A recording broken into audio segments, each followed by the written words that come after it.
বছরের শেষটা যে এত আনন্দময় হয়ে উঠবে তা কল্পনাও করিনি। ফেরিসে দাদা বাড়িতে যাব। ফেরিসের মা শোভা আসলে বেশি এক্সাইটেড ছিল। প্রায় ১ বছর পর আমিও যাচ্ছি। ফেরিস প্রথমবার দাদা বাড়িতে পা রাখবে। ফেরিসের ঘুম থেকে উঠেছে এবং মনটা খুব খারাপ ছিল। তবে উবার কারে একদম। উঠার পর আমরা যখন কমলাপুর যাব রেল স্টেশনে তখন তার এক্সাইটমেন্টটা আমরা দেখতে দেখ পাই আসলে। দারুণ উপভোগ করছিল। ঘুম, ঘুম ভাব তখন আস্তে, আস্তে কাটতে শুরু করলো। আমার কোলেই ছিল বেশি সময়। বাইরের গাড়ি ঠান্ডা, তীব্র ঠান্ডার মাঝে একটু উষ্ণতা অনুভব করছিল গাড়ির ভেতর। তারপর আমরা আসলে একদম দাদাবাড়িতে পৌঁছে যাই ৩ ঘন্টা পরই সন্ধ্যার আগ দিয়ে। তার এক্সাইটমেন্ট আপনারা দেখতে পাচ্ছেন। আ দাদির সঙ্গে খেলাধুলা, দৌড়াদৌড়ি। সত্যি অন্যরকম ভালো লাগার, আনন্দ লাগার একটা মুহূর্ত। ৩ দিনের ছুটিতে দাদাবাড়িতে যাওয়া, আমার বাড়িতে যাওয়া, সেটার অনুভূতি নিজের ছেলেকে নিয়ে সেটা অন্যরকম এক অনুভূতি। আ শোভা চা বানাচ্ছিল।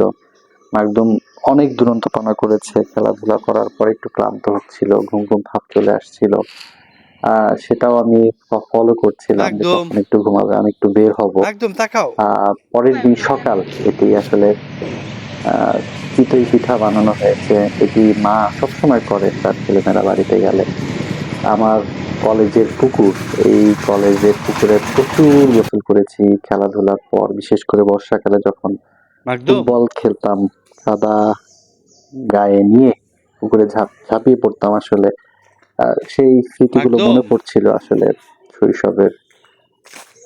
মাকদুমের ছোটাছুটি চলছিলই আসলে ওকে নিয়ে। ওদের বাড়ির চারপাশ ঘুরিয়ে, ঘুরিয়ে দেখাচ্ছিলাম।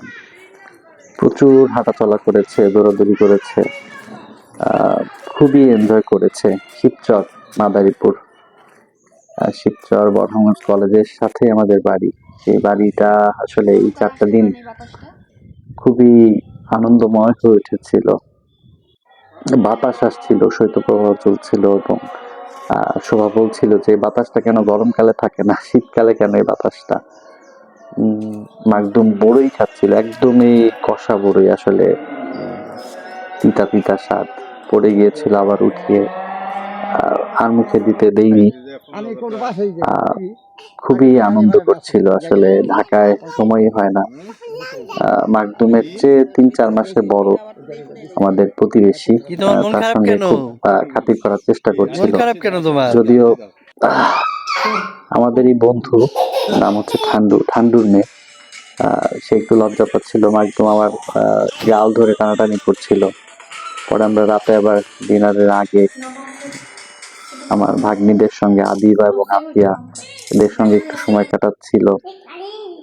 কার্টুন দেখছিল ডাইনিং টেবিলের উপর বসে। ডিনারের টাইম হয়ে আসছিল।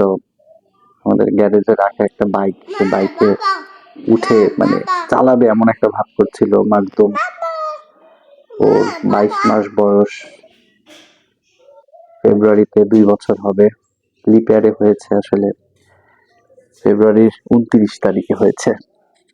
৪ বছর পর নাম কি অরিজিনাল তোমার? বার্থডে আসবে। বাংলাদেশের পতাকা লাল সবুজ। স্কুলে আরেকটা ভর্তি বন্ধু হইছো? হয়ে গেল মাকদুমের। আমাদের বাড়িতে ভাড়া থাকে। পাশের ফ্ল্যাটেই। সেখানে মাকদুমকে খুব আদর করছিল এবং মাকদুমও একটা বন্ধুত্বপূর্ণ সম্পর্ক রক্ষা করে সবার সঙ্গে। আহ মাকদুমের আনন্দ দেখে আসলে এখন মনে হলো যে ঘন ঘন বাড়িতে যাওয়া উচিত। কারণ ব্যস্ততা থাকবেই। সাংবাদিক জীবনে আসলে ব্যস্ততার শেষ থাকবে না। তারপরও পরিবারের কাছে একটু সময় চলে যাওয়া। মা বয়স হয়েছে, কিছুটা অসুস্থ বোধ করছেন। চিন্তা করছি যে মাঝে, মাঝে যাবো গিয়ে শোভা পরদিন আসলে রোস্ট করেছিল।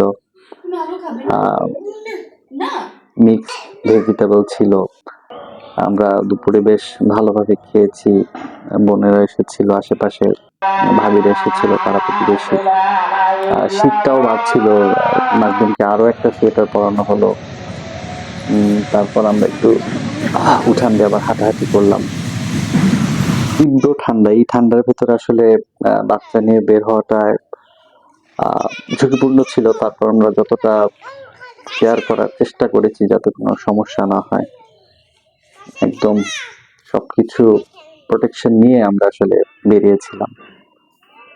4 দিনের ট্যুর, দুর্দান্ত সময় কেটেছে। ছেলেকে কিভাবে নিয়ে করছো তুমি? প্রথমবার দাদা বাড়িতে যাওয়া, সত্যি ভয় পাবে তো। ভালো লাগার, আমার ভালোবাসার। ছেলেকে এত জোরে ধমক দিচ্ছেন কেন? আমরা কিভাবে আসলে ফিরলাম, ফেরার সময় কি করলাম সেই ভিডিওটা আপনাদের সঙ্গে শেয়ার করব।